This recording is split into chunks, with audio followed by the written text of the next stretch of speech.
people, I'm here at the unofficial launch for Banged Up on Channel 4. I'm here with Five0. He was one of the guest prisoners, what do you want to call it?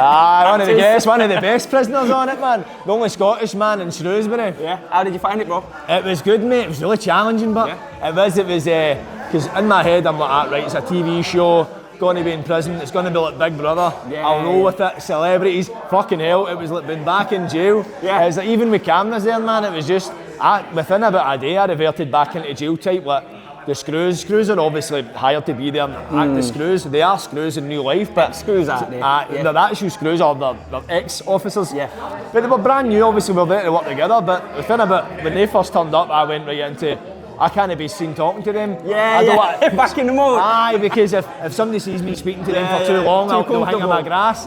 All that kind of stuff, and it was fucking weird. There was producers wearing the officer uniform, and I'm looking at them like, I can't get near them. It's like, just mentally put you back there. It was like a snap, and I think everybody fell into that mode right away. It's mad that. What do you think, like, so obviously you're an ex-prisoner, been there. Was there, it's not out yet, is it? But we'll put this out after, so we're not leaking anything. Any spoilers, unfortunately. No spoilers. There was, if I'm right, people that have never been to prison. Was it celebrities? Is that how it the worked? celebrities, yeah. So everybody, the celebrities were the only people that hadn't been to prison. The rest of us were ex-cons. We were all time served, so we were there to show them the ropes. Don't get me wrong, you could see when they got in, like the producers wanted us to give them a hard time, to give them the real jail experience. Some people done that. People like myself, I'm conscious, I'm like that, look, that's not who I am. When you go into jail, you will get people try to put it on you, but you also get people to try and offer you a helping hand. So you did get that kind of mixture. But within about a day or two, you saw the celebs, they started acting like cons. They fit in like Neil Parish, the Tory MP. Within about 2 days, he was one of the boys. People were barming him up, he was giving them back banter. He ended up throwing beans there somebody's bed. The guy flipped his nut. Got into it, loved it. He just fell right into the role, man. They were like sponges, man. They soaked it all up. Yeah. We'll have to chat to him in a minute. What was one of your favourite episodes clipped? There must have been times where you thought this is hilarious, because not all jail's bad. You do have some funny times in it. See, to be honest, in prison, ask anybody that's ever done a bit of time in jail. They'll tell you some of the funniest or happiest memories they had was in jail, because some of the people you meet, there's things that happen in jail that the outside world, if I was to explain it to somebody, they wouldn't get it. You have to be there. So there was one moment I done a kind of dirty protest where I done a shit in the shower, because I was protesting it. I was I was fed up, and I was like, right, what can I do that's fucking outlandish? So I done a shit in the shower, and somebody had to clean it up. So no one knew it was me, so I was kind of obviously keeping it in the down low.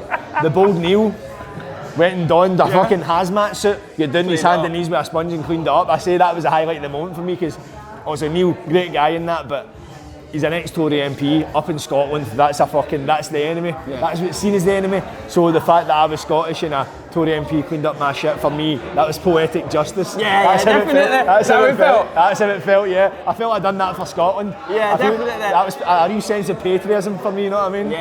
Is that on the episode as well? That's made it to the cut, that's made it. That's made it, but I think the cut out, I done a big announcement, a big reveal, where I said it was me, because I had a Scotland flag in there, it had the yes on it, so it was like an independence flag, and I took it down with me. But apparently Channel 4 fucking went nuts over it, blurred it out, so my yes flag has been blurred out. So now you know what it said. If that's not, exactly, that's what it says, yes. If that's not a case for Scottish independence, I don't know what is, nothing sort of it. Okay, so two more questions. Do you mind me asking what you originally went to jail for? Yeah, man, when I was 17, I get done with an attempted murder. I ended up in a fight with a guy when I was drunk, and I stabbed him 7 times and slashed him. So I get 4.5 years for that. In Scotland, back then, if you got over 4 years, you'd done 2/3 of a sentence. So I served 3 years in a young offenders institution. Then I get released, and sometime later I done what was called a recall. So I was out in licence, and I was in a house party, and a police officer got assaulted with an iron, and I get recalled for that. Then I done time for a knife after that. So all in, I've done about 4.5 years in the jail. I've done a fair bit of time, but right now I've kind of moved on for that kind of thing. And that's another thing I felt was a positive for me to do the show, because when you think of people that go to jail, or if you go to the jail yourself, you think to yourself it's over. You've not really got much hope, much prospects, and usually people fall back into crimes, selling drugs or something, because it's all they know. I want to try and show that no, you can do time, and you can do a fair bit of time and still make a success of yourself. Yeah, definitely. So, that being said, Knives, young ones watching, you know it's rife at the moment. You've been to jail for it. Young ones watching now, anything to say to them? Aye man, that's shit. If you're going to fight, use your hands. You know what I mean? Use your hands, but it's well like that.